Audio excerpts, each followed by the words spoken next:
Haya ndiyo mambo mawili yanayosababisha changamoto zote, madhara yote ya ugonjwa wa kisukari kama ambavyo tunaujua. Ganzi, yani kuanzia unyayoni mpaka utosini, tunafahamu ni ugonjwa wa uchakavu wa mwili, viungo vya mwili, mishipa ya damu, figo, macho.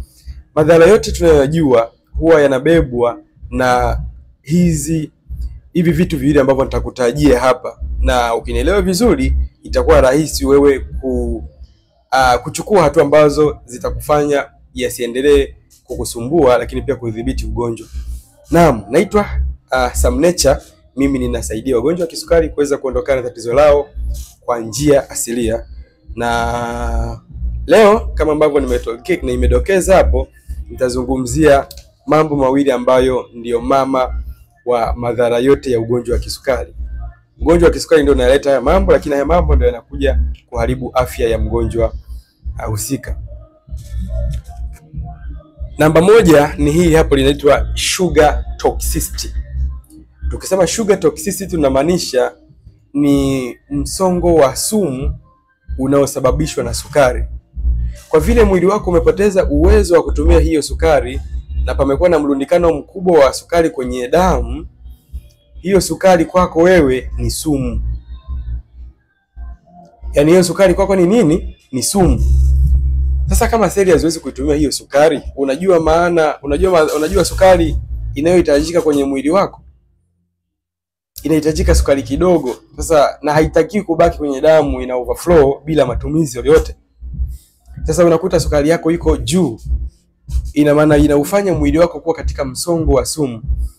Huwa napenda kutoa mfano, unaona nyaya za umeme ukizishika huwa zinapiga shoti kama zimechubuka. Na mishipa ya damu the same. Inapokuwa ina sukari nyingi, mwili unaanza kureact, yani seli za mwili zinaanza kuingia kwenye uchakavu. Yani ile mishipa damu inaanza kupata uchakavu mkubwa. Seli za mwili wako zinaanza kupata uchakavu mkubwa kwa sababu mwili upo kwenye oxidative stress. Upo kwenye msongo mkali wa sumu. Kwa hiyo hii ndio inaenda sasa kuharibu. Kama ni mishipa ya damu, kuna kitu tunaita diabetic angiopathy, ule uchakavu na uharibifu wa mishipa ya damu. Kwa hiyo unaposikia zile stroke, unaposikia magonjwa ya moyo, unaposikia pressure ya juu, yote hayo ni kwa sababu ya toxicity. Sukari iko juu. Kama iko juu, ina maana seli zako zipo kwenye uharibifu mkubwa. Mishipa ya damu ipo kwenye uharibifu mkubwa. Wagonjwa wa kisukari zaidi ya 70 wanapata tatizo linaitwa diabetic neuropathy, uharibifu wa mishipa ya fahamu, zile nerves. Ndio maana unashangaa unapata ganzi, ndio maana unashangaa unapata miguu inachoma choma, unakosa hamu ya tendo la ndoa. Kuna mtu mmoja alikuwa ananiambia, yani alikuwa na ganzi kwenye mguu, hata ikitokea amechomwa na msumari hawezi kusikia maumivu. Hata kama amevaa kiatu kikamponyoka, akaendelea kutembea peko, yeye hajui kabisa kinachoendelea. Kwa nini? Kwa sababu tu ya hiyo neuropathy ambayo inaendelea sehemu ya mguu wake. Na mtu kama huyo akipata kidonda, kwa vile mawasiliano yameshaanza kukata, lazima uondoe ule mguu kwa sababu tu hiyo toxicity ya sukari imeachwa kwa muda mrefu na mwili umeanza kupata madhara. Na unaendelea kutumia vitu vingi ambavyo vinazidi kukuweka kwenye msongo wa sumu, ndio maana huwa wanapata matatizo mengi sana. Changamoto ya pili au jambo la pili ambalo linabeba madhara mengi ya ugonjwa wa kisukari, tunasema ni deficiency ya nutrients, cellular starvation. Yaani kwenye ngazi ya seli panakuwa na njaa. Seli zinakosa chakula kwa sababu wewe unachoingiza ni glucose.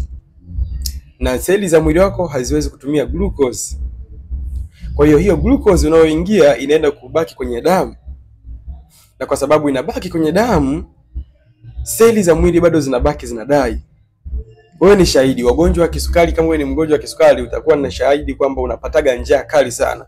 Japo sio wote, lakini wengi wanapata njaa za mara kwa mara. Kwa nini? Kwa sababu wanapokaa kula wanakata maumivu ya njaa.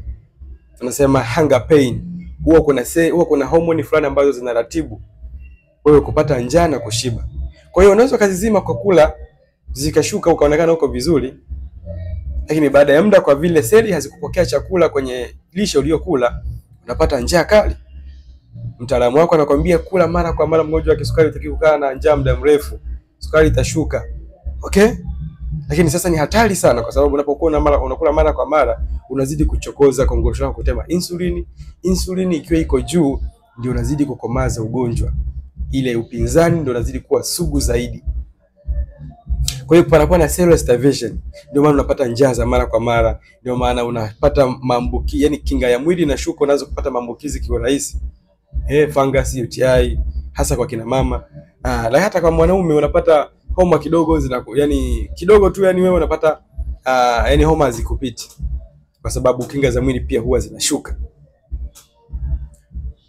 Yes, kingine ile kukonda ghafla. Unaona wagonjwa wa kisukari wanakonda sana, kwa sababu seli za mwili haziwezi kutumia ile sukari na zinahitaji chakula, zinaanza kutafuna protini ya kwenye misuli. Ndio maana wagonjwa wa kisukari baadhi, hasa ambao wameanza kupata madhara, ngozi yao huwa inafubaa sana, kwa sababu ile protini ya kwenye misuli inaanza kutumiwa na seli zako kama chakula. Unaanza kukonda ghafla, unashangaa ngozi inatepeta.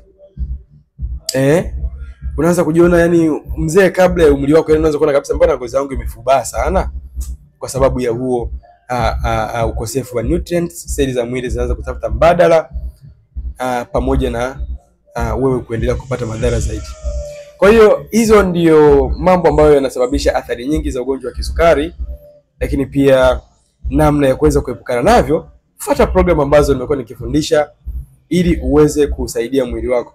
Na kingine, comment kwamba yani nitumie ujumbe kwenye inbox au comment hapo unahitaji program, nitakupa utaratibu wa kuanza ili uweze kutokomeza ile tatizo kwa njia ya lishe, kwa njia asilia kabisa ambazo tutakucoach kuzifanyia kazi.